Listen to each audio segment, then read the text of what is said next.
Vamos dar continuidade, então, à nossa programação.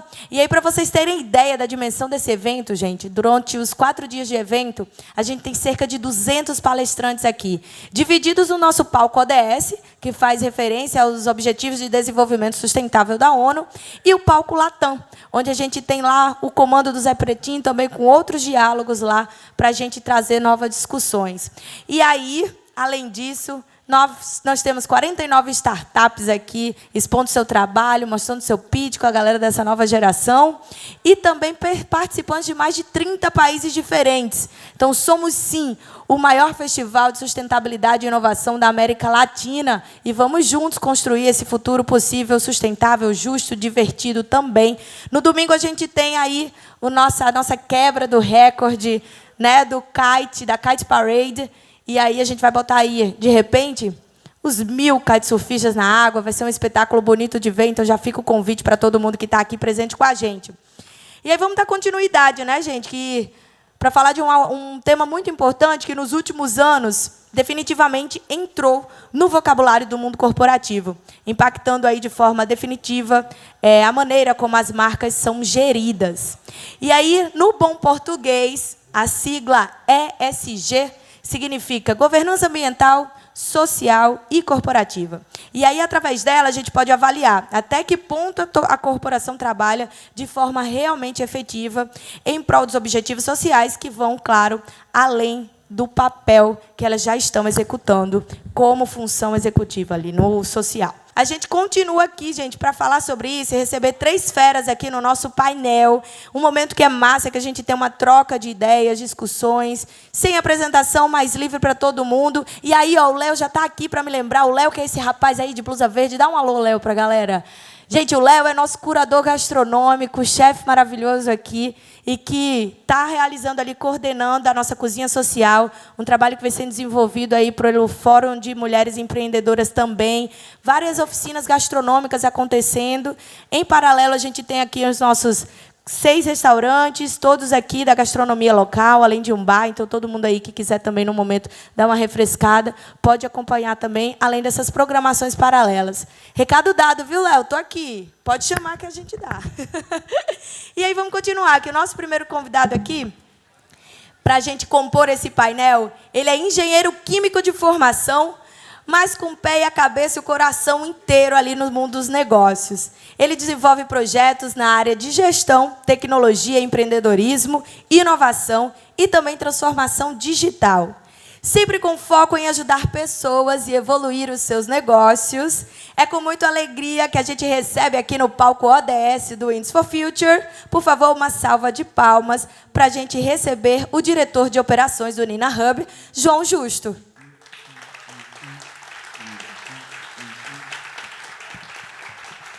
Seja bem-vindo, João. E aí, quem se junta a gente aqui nesse painel maravilhoso é uma administradora, professora universitária, especialista em finanças e negócios inovadores. Ela é também mestranda em propriedade intelectual e transferência de tecnologia para a inovação, entre outras atribuições. Ela também é líder da comunidade no Rapadura Valley, embaixadora Case 2020, embaixadora do Connect Startup Brasil e foi eleita heroína do ano no Startup Awards, a maior premiação no ecossistema de inovação nacional. Então, vamos receber com a salva de palmas e muito calor humano a nossa, representando a Lab Inovação do Senai Ceará, Camila Forte.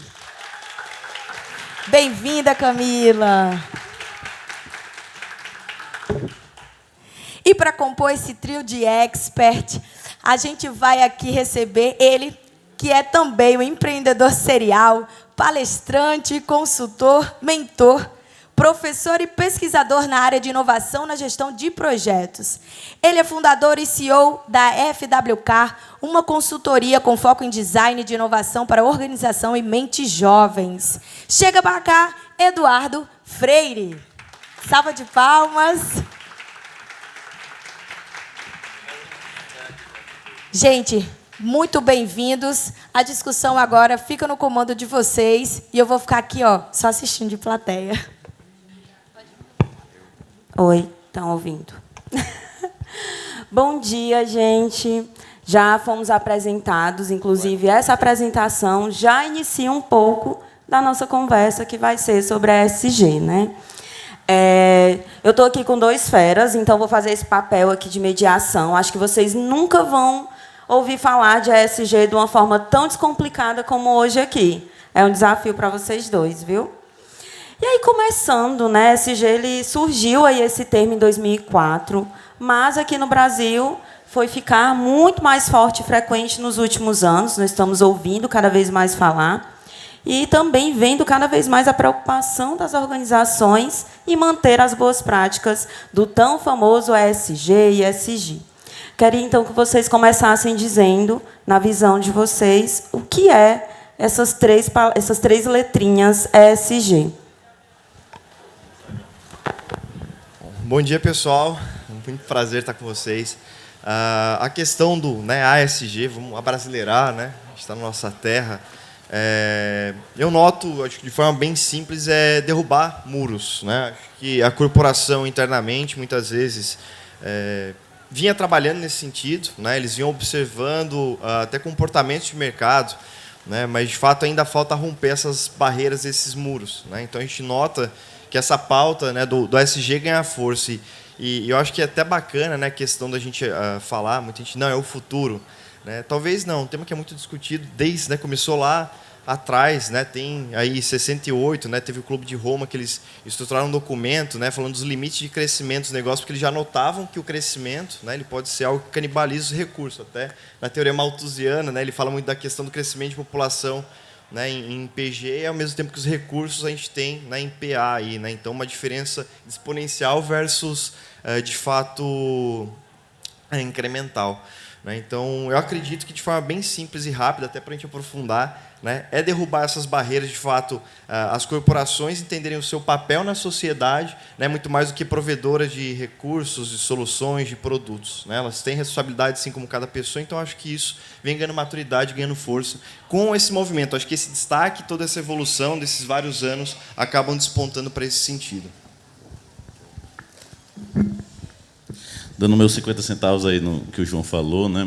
Um ponto importante que o tema ESG ele começou a ser discutido quando o Kofi Annan, lá, né, da ONU, ele provocou os fundos sobre o papel do que, de fato, os negócios estão fazendo. Né? Então, tentando dar aqui os meus 50 centavos, seria como é que a gente materializa o propósito de um negócio. Por exemplo, a gente lá na FWK está como signatário das ODS, né, no Pacto Global. Então, o que a gente fala é assim, a gente sair do discurso e a gente entender que, de fato, qualquer negócio ele gera um impacto. E se você não entendeu isso, né, que aí foi a provocação que o pessoal chamou a gente, né, John e Camila, foi que isso não é passado, isso não é futuro, isso tem que ser agora. Né? Então, a gente precisa trabalhar isso. Mas um ponto importante que isso começou a ser tema específico nos negócios quando a gente trouxe isso para a discussão nos conselhos e nas governanças e tal. Eu, inclusive, estou com 50 executivos da América Latina, né, executivos e executivas, é importante, né, mulheres e homens e tal, a gente construindo primeira abordagem de você trabalhar como conselheiro social. Ou seja, tem os conselheiros das empresas, né, que trabalham em empresas que têm board, então a gente está com uma proposta. Por quê? Porque a gente não está falando de nada romântico, pessoal. A gente está falando que, de fato, a gente precisa fazer hoje, porque o ontem já foi e o amanhã a gente não sabe. Show? Pronto, os meninos abordaram aqui e o Edu foi bem num ponto que eu ia trazer para esse painel. Né? As pessoas ainda associam muito a ESG ao somente o impacto ambiental. Né? Associa somente a boas práticas ali de a empresa ter aquela conscientização com descarte de resíduos, adotar práticas que venham a trazer essa imagem de estou colaborando com o meio ambiente. Mas a própria discussão ESG ela nasceu dentro ali com um olhar financeiro, né, inclusive, no mundo dos investimentos. E hoje a gente vê também uma movimentação dos próprios fundos de investimento buscando essas práticas das empresas com essas características de boas práticas dentro do que nós estamos falando aqui. Como é que vocês enxergam hoje esse movimento de investimento, inclusive os fundos que estão disponíveis aí com esse olhar ESG e trazendo essa conexão com todos os outros 3 pilares, né? Porque Tem até a questão de que a ESG é ambiental, social e governança, e um não consegue trabalhar sem o outro, né? Claro que nós estamos passando por um processo de cultura. Então, as empresas elas vão levar um tempo até estar se adequando ali nos 3 pilares. Mas é impossível, por exemplo, eu ter uma conscientização ambiental, minha empresa fazer ali um descarte correto do meu resíduo, mas eu não tenho um social forte. Eu, por exemplo, discriminar pessoas dentro da minha empresa, fornecedores, colaboradores, clientes. Então, esses 3 pilares eles sempre têm que estar juntos. E aí, falando um pouquinho mais do financeiro ali, né, do investimento, como é que vocês estão vendo essa movimentação? Bacana. A própria ONU, né, que o Edu puxou, até 2030 eles têm um objetivo, né, de 12 trilhões, né, nessa linha de ESG, olhando para as corporações. Né. Mas também acho que olhando para estruturações, né, um ponto que parece, né, que a gente tem conhecimento e até que se bateu, né, questão de sustentabilidade, ainda é um desafio difícil, né, assim, para as empresas. Por quê?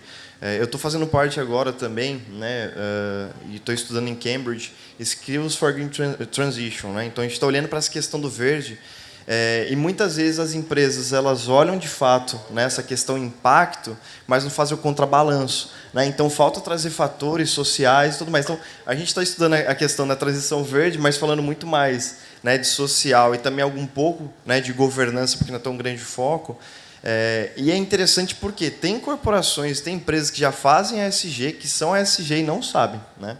Vou dar um exemplo local de impacto. Né? A gente olha, por exemplo, tem, né, o Itaú foi até premiado. Né? Eles estão com uma iniciativa focada em até 2023, né, o fim de 2023, conseguir apoiar 300 mil micro, pequenos e médios empreendedores em questões de melhor gestão financeira. Né? E isso é social total. Né? Se olhar para microempreendedores do Brasil hoje, né, o nosso maior volume, aí, cerca de 80%, até 85% de CNPJs abertos, né, formalmente, são micros, né, fora os que estão na informalidade. E a gente tem um exemplo super fantástico aqui, local, de impacto, que é o microcrédito do BNB. Né? Tem o Banco Palmas. Né? E aí os caras, o Itaú acho que é desafiador 300 mil. Né? Aí você pega o BNB, ele tem 2 milhões e 200 mil pessoas que eles já impactam. Né? Aí 8 bi que eles emprestam por ano. Exato. Né? E assim, se eles fossem um negócio próprio, eles valeriam 10 bilhões, mas eles são uma parte do banco. Né? Eles já são gigantes. Então, muitas vezes, né, as coisas já estão acontecendo dentro do negócio, falta essa visão. E é interessante que essa provocação dos fundos, né, eles trazem para o foco, porque ainda, né, e até por isso que entra o pilar governança, os negócios, no fim do dia, eles olham muito o financeiro ainda. Né? Então, a ESG vai começar a trazer para a gente esses skills, né, em transição verde, vão trazer skills de fatos sociais, skills de governança, para acoplar esses 3 mundos. Então, acho que quando o fundo traz essa fala, é interessante que, né, um impulsionador venha à nova economia. Então, a gente olha para o modelo startup. Né? Hoje existe muito forte o crescimento de startups de impacto, né, que até tem um trabalho muito bacana do pessoal da FWK com o LIS. Né? E o investimento de impacto é interessante porque ele baliza isso. Né? A gente sabe que, no fim, a gente tem que ser lucrativo, a gente tem que ter dinheiro, mas, ao mesmo tempo, como eu falei, a gente pode começar um negócio que ele já não tem barreira. Né? Ele não tem um muro que nos divide. Então, as empresas que estão tentando derrubar esses muros é mais difícil, porque, geralmente, são empresas globais, grandes, e os muros são muito altos. Né? É uma muralha da China. E tem empresas que nascem sem muro. Né? Então, isso traz para ele muita performance, traz para eles muita visibilidade, e acaba abrindo, né, um espaço interessante para exatamente conseguir atuar nesse sentido. E é bacana que o Será tem um baita de um case, né, se a gente olhar para isso, que é a Muda Meu Mundo, né, que recentemente recebeu um aporte de novo, está crescendo, e começou de uma forma muito simples, né, com uma barraca ajudando os pequenos empreendedores venderem hoje uma solução tecnológica que está, né, em Pão de Açúcar, está no Carrefour, apoia ainda o local. Então, assim, a gente tem exemplos locais que eu acho bem interessantes, que mostram que, né, existe, sim, né, apetite financeiro de mercado para isso. Né? É uma temática que, né, eu acredito que, nesse momento, até pela criticidade que a gente vive, né, no mundo, não vai ser um voo de galinha. Né? Talvez vieram alguns voos de galinha, mas eu acho que agora ou muda. Né? Talvez até como brinca lá um dos nossos conselheiros, Nilo, ou muda ou dança, né? Mudança, ou seja, tem que mudar. Então, é importante. Né? E eu acho que quando eu começo a falar a língua de mercado, ele se torna aberto para eu abordar outras questões que para eles não eram tão atrativas, mas começam a ser necessárias e importantes, né? Pela questão de consciência. Eu tive a oportunidade aqui de 2 meses atrás, né, morar lá na Bay Area, lá, né, que é o famoso Vale do Silício lá. Morei em Fremont, estudei na Berkeley e estudo na Stanford. E uma das coisas que me chamou muita atenção, que é especificamente o que a Camila me perguntou, é que um dos primeiros investidores, que é acho que é o Ethel Ransom, que ele é um dos primeiros investidores do Facebook, ele veio para um evento chamado, não sei se vocês já ouviram falar, o Brazilian Silicon Valley. É um evento que acontece de brasileiros lá no Vale do Silício, né? E ele fez uma provocação, que é a provocação que eu vou fazer para vocês. Ele como investidor, ele é um investidor de venture capital, certo? E ele disse assim, se a gente só investir em negócios só para ganhar dinheiro, não faz muito sentido. Porque é melhor a gente colocar, como bem o John colocou, o Itaú, nos bancos, etc., porque ele já tem os modelos para isso. A gente precisa investir em negócios que vão mudar o jogo, certo? E se a gente pega um histórico de qualquer tipo de negócio, eles nascem com essa perspectiva, né? Por exemplo, eu gosto muito de utilizar o Uber como exemplo. O Uber ele não nasceu para quebrar o táxi, né? Ele nasceu para mudar a mobilidade urbana. Ele está na jornada. Ele entendeu que o táxi ou os tipos de movimento eram um pilar sobre isso, né? E trazendo isso para o Brasil, né? Talvez em 101% das reuniões que eu faço com corporates, com fundos de investimentos, etc., 100% dessas pessoas estão falando o que é que elas querem impactar nesse negócio. Por exemplo, a gente tem um cliente chinês que é a maior empresa de produção de energia do mundo e a maior empresa de produção de energia do Brasil. E ela só trabalha em projetos 100% limpos, né? Faturam 90 bi. Eu gosto muito de utilizar uma frase, viu, John e Camila, que é assim, não existe empresa que trabalhe o verde no vermelho. Sabe qual a diferença? Ou seja, empresas que entendem isso como o rolê, né, como eu gosto de dizer, como a jornada que vocês estão fazendo, né, elas, de novo, estão preparadas para o mercado de hoje, né, que é a provocação que eu acho que o tema aqui da gente, do Indy, fez. Não é futuro, a gente está falando de hoje. Tranquilo? Então, se qualquer um de vocês e tal, que estão entendendo essa jornada, né, a gente, por exemplo, tem como, quando eu fui assinar lá a carta para ser signatário, né, que você faz um termo lá para mandar para a ONU, etc., aquilo se compromete, por exemplo, no momento que eu estou olhando para o nosso querido amigo aqui, né, e vou dar um exemplo real, né, que ele está fazendo aqui a tradução, a gente, em todas as comunicações da FWK, a gente faz tradução. E quando a gente foi contratar, né, o Alisson estava presente nisso daí, a gente foi contratar o tradutor, aí o tradutor perguntou, mas por que vocês querem contratar? Porque alguém está pedindo? Teve alguma coisa de público e tal? Não, cara, porque, de novo, walk the talk, né, cara? A gente acredita que, de fato, as pessoas estão fazendo. E a gente não sabe se as pessoas que têm algum tipo de deficiência, né, de mobilidade ou de comunicação, etc., se elas podem saber dar isso, né? Então, a gente não tem que fazer porque é bonito. A gente tem que fazer porque, de novo, dá resultado. Certo? Eu vou focar muito nessa parada. A gente precisa entender isso. Beleza? Só puxando o gancho do S, né, que o social, que o Edu já iniciou aqui. E aí, quando a gente fala desse social, também tem muita questão. O ESG é real, né, o presente, como foi bem dito, como é a proposta, inclusive, do nosso painel. E aí também nós estamos vendo cada vez mais presente as empresas trabalharem em formato de comunidade. Então, eles entendendo o papel de ter uma comunidade ativa, né? E aí, quando a gente fala de comunidade, todos os atores daquela empresa buscando o mesmo propósito. E o ESG tem muito isso, né? Esse trabalho de comunidade. E aí, então, está envolvendo dentro do social os meus clientes, os meus fornecedores, o meu time interno, né? Todo mundo compartilhando do mesmo propósito, que foi muito o que Edu trouxe aqui para a gente. E aí eu pergunto a vocês, antes de abrir aqui para o nosso público também contribuir conosco, como que hoje vocês estão vendo de boas práticas dentro das empresas, e aí boas práticas com resultados, porque tem resultado, não é só para a empresa X tem um quadro de 50% de mulheres no conselho, e essas mulheres não têm voz ativa, né? Só porque estão lá compondo os 50% para estar na mídia, estar no palco, né? Aquela que a gente brinca, o empreendedorismo de palco, né? Que é lindo, dá super resultado, sai nas revistas, na Forbes, exames, mas na prática a gente não tem o resultado de fato ali comprovado. E também essa questão justamente de incluir, fazer a inclusão, né? Não só colocar por colocar para a questão de brand da marca, da empresa. Começa agora pelo Edu. Legal. Como o John deu spoiler, né? Inclusive estou com um boné. A gente tem uma BU, né? Uma unidade de negócio em sociedade com a CUFA. Alguém conhece a CUFA? Central Unida da Favela, né? Eu sou da cota branca da CUFA, certo?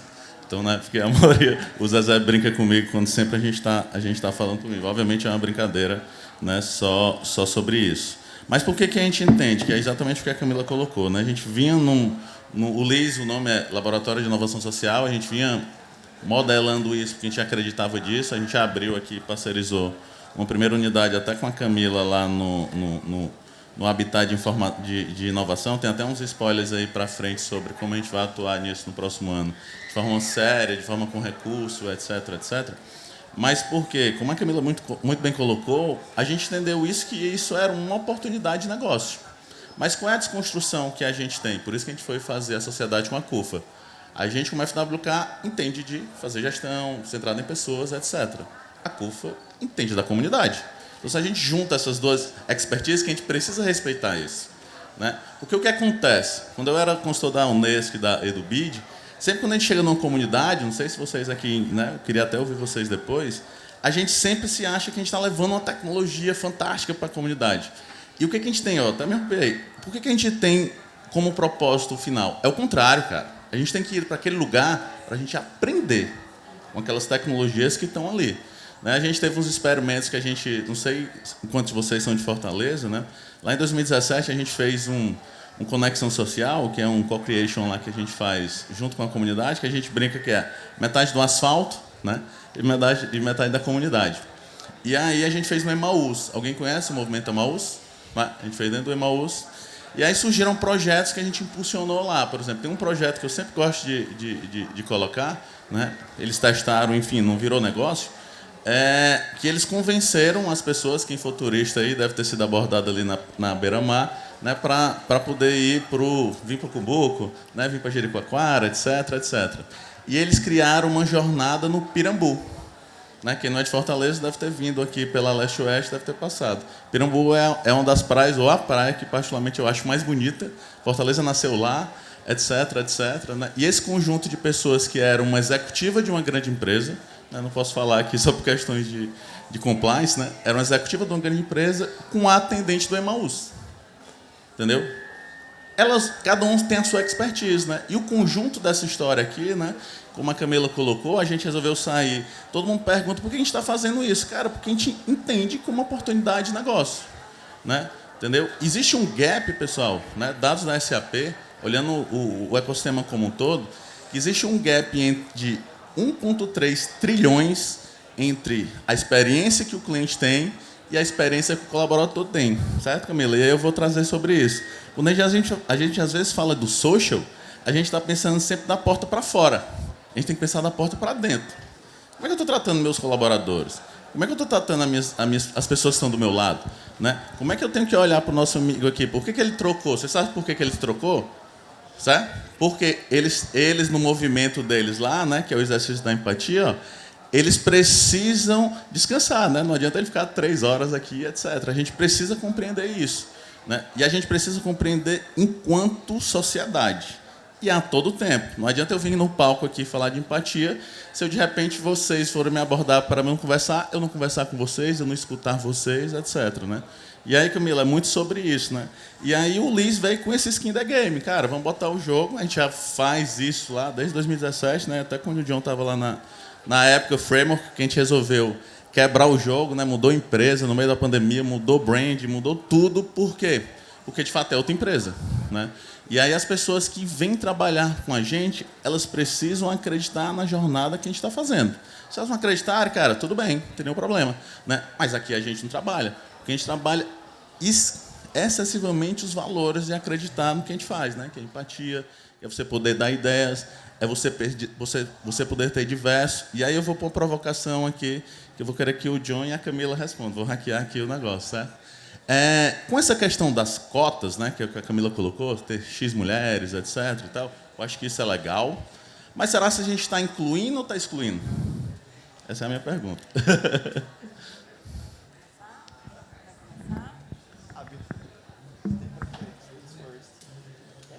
Então vamos lá, né? Tava falando com a Camila, né? Ladies first, mas ela não quis. Eu acho que esse ponto que o Edu colocou é interessante, né? Porque também, como a Camila puxou no começo, não adianta colocar lá, né? Minha meta é ter 50% do quadro de executivos mulheres, né? Parece que é algo impositivo, né? E muitas vezes eu acabo pensando de forma pontual. Né? Eu não estruturo um modelo, eu não estruturo uma política, ou seja, né? Será que eu não estou fazendo mais do mesmo de forma diferente? Né? Eu não estou dando uma maquiagem para aquilo? Então, existe esse ponto que eu acho que é bem interessante, e até no ponto que o Edu, né, falou da porta para dentro, de repente é meter o pé na porta, não tem nem que ter porta. Por quê? Né? Eu vou provendo meios, vou me relacionando com a comunidade, né? Porque muitas vezes, né, se eu tentar fazer questões de inclusão, né, as grandes corporações falham nesse sentido que o Edu falou. Falta a questão do empatizar, falta a questão do entender, porque eu tenho que prover meios para construir, né, de repente, pessoas que vão assumir essas posições, e o esforço é grande. Né? E quando, de repente, o negócio olha para esse tamanho de esforço que ele tem que fazer para essa construção, ele resolve, né, de repente, não, vamos colocar uma meta aqui mesmo, né, vamos fazer um negócio um pouco mais forçado. Aí, internamente, né, como eu tenho um ecossistema, eu começo a criar conflito, né, porque parece que aquela pessoa não está lá por mérito, mesmo que ela tenha a capacidade plena de assumir aquela posição, né, e começa, enfim. Então, né, a questão social é difícil, é um ponto muito complexo de trabalhar. Né? Puxando um pouquinho para o Nina, né? A gente tem sorte, porque o Nina, organicamente, né, as pessoas que fazem parte do Nina hoje, a maioria são mulheres. Né? Então, time enxuto? Tem, né? São 10 pessoas, mas a maioria são mulheres. Né? Mas não é porque o Nina impôs, é porque aconteceu, né? Foram as pessoas capacitadas. A gente tem questões, né, de diversidade que as empresas falam muito, só que para a gente nota muito isso, né, no dia a dia. E aí, né, durante o nosso planejamento do ano passado, né, quando a gente virou a chave em algumas coisas, a gente pensou, tá, né, e como que a gente pode levar isso um pouquinho, de repente, mais à frente, meter o pé na porta? Né, porque a gente, de repente, estava com a porta um pouco fechada. E aí começam a surgir projetos interessantes de empoderamento social. Por exemplo, né, um Conecta Nordeste que a gente está tocando agora, a gente conseguiu aí impactar 130 startups da região Nordeste. Muitas iniciativas do Sul-Sudeste, né, não conseguiram esse impacto. Só que a gente pensa até nas sutilezas. Né? Quem é a cara e que está apoiando o Conecta Nordeste? Não é o Nina, né? É uma atividade em rede. O Nina foi o ponto que começou a puxar, mas quando a rede se formou, a rede atua. Quando vai se falar de Conecta Nordeste, é o João que vai falar, não, porque eu vou falar porta lá, vão falar assim, gente, esse cara não é nem daqui. Né? É o Martoni, que é nosso head de ecossistema, é a Gabi, que é daqui. Né? Claro, estou aqui há cerca de quase 4 anos, né? Tive onde vim junto com a FWK para estruturar o Nina. Estou aprendendo ainda, mas ainda sai um porta, né? Socialista, cearense com paulista. Né?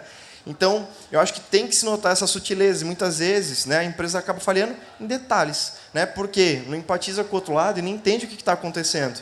Né? Então, muitas vezes se pensa em projetos complexos e coloca uma grana e no final não se vê o resultado. Por quê? Falta o básico. Falta o começo ser bem estruturado. Acho que o ponto que o Edu puxou é muito necessário. Né? A gente senta sobre o nosso ego de conhecimento, acho que eu tenho mais conhecimento, né, e sei o que o outro precisa, sem conversar com o outro.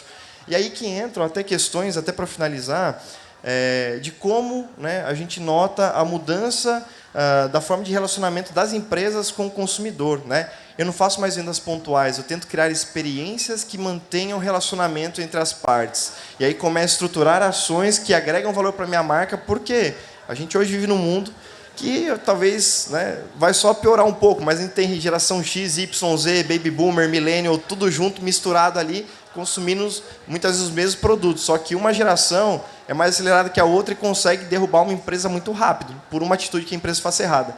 Desde um fornecedor que ela tenha, que de repente tem políticas que não são alinhadas com o que as pessoas enxergam, até chegar no nível do que a gente viu, né, o Great Resignation, que a galera chegando e fala assim, cara, não me vejo na tua empresa, estou indo embora.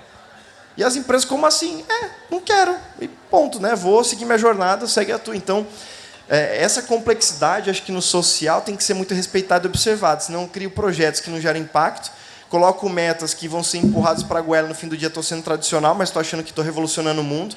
Né? Então, de repente, é melhor eu fazer um bom trabalho que traga uma boa gestão e inspire as pessoas a quererem mais daquilo do que, de repente, eu impor algo. Né? Porque senão no fim do dia eu estou sendo tradicional, né? Não estou mudando nada, né? Mas digo que faço, né? Porque, de novo, aí tem que tomar cuidado.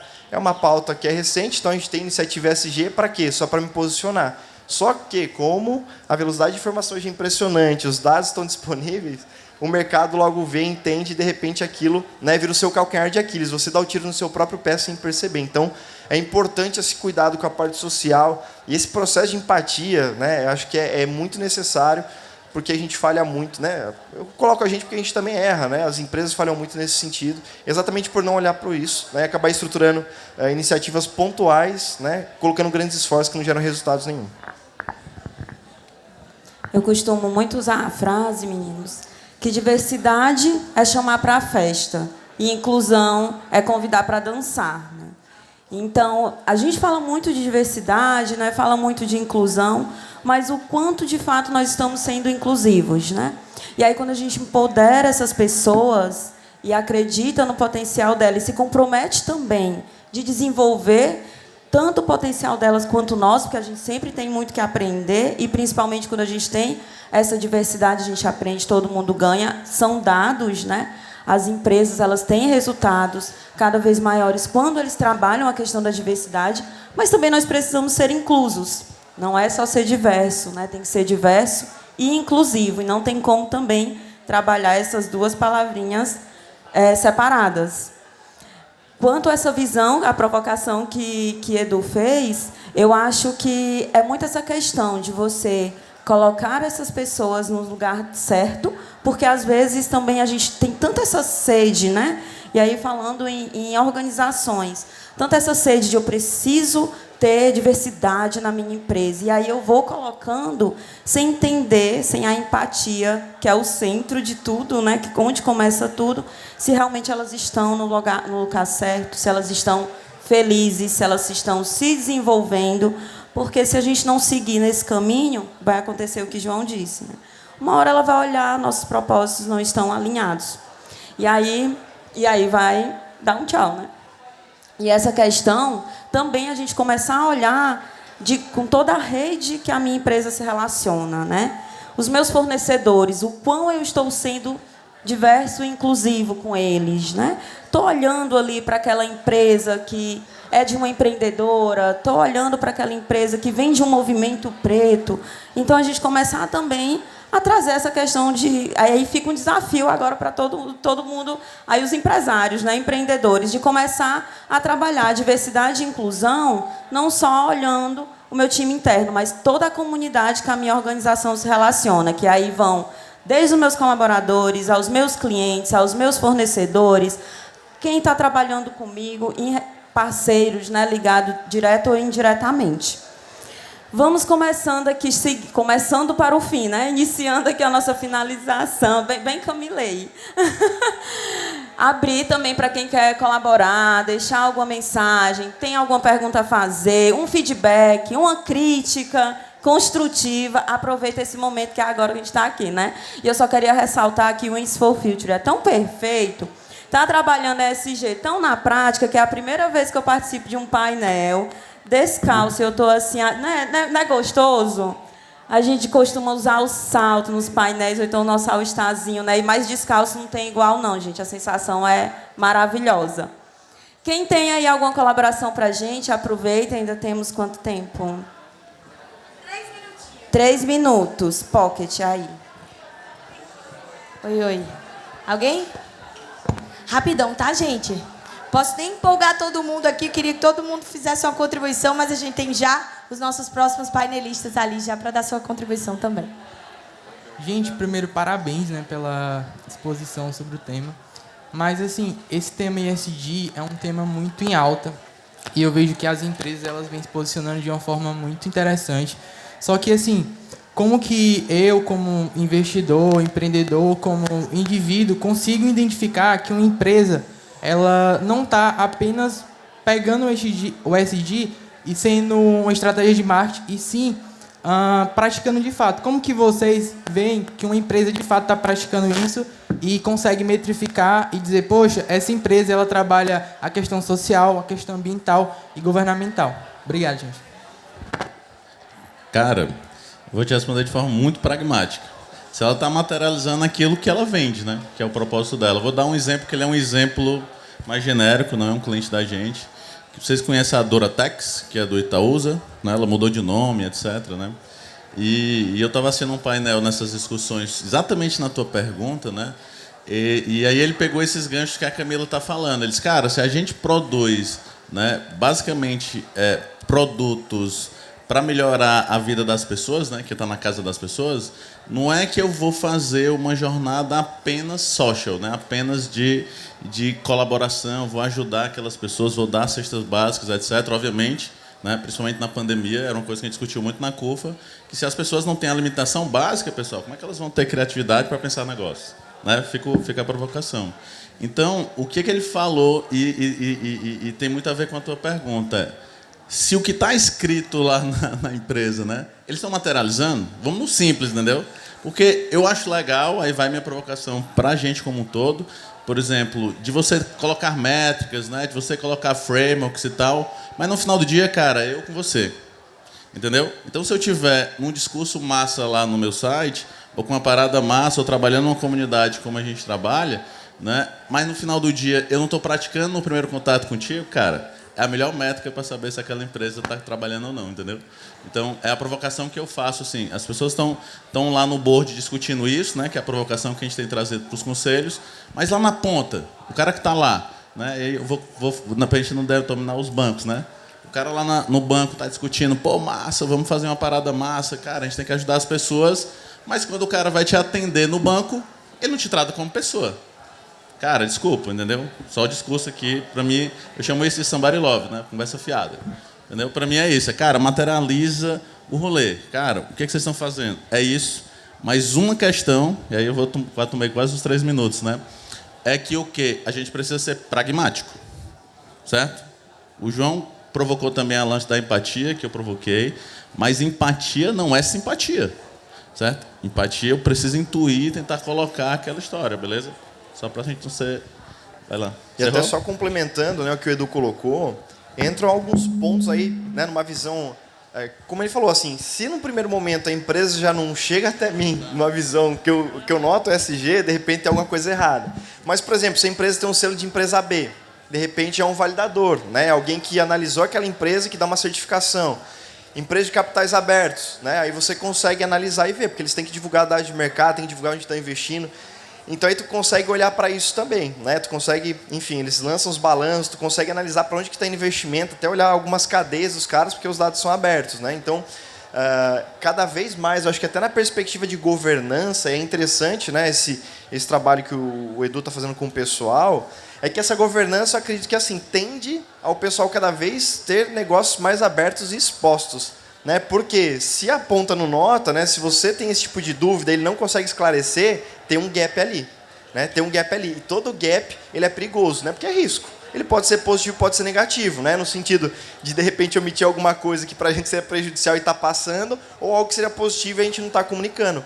Então, acho que esses mecanismos positivos tendem a se sofisticar. Né? A gente falou muito do ambiental social, mas a governança entra nesse sentido. Né? Como que eu consigo, de fato, prover para o mercado informações que mostram e validam, né? E são pragmáticas, e tangibilizam isso que a pessoa também está vendo na ponta na perspectiva de investimento.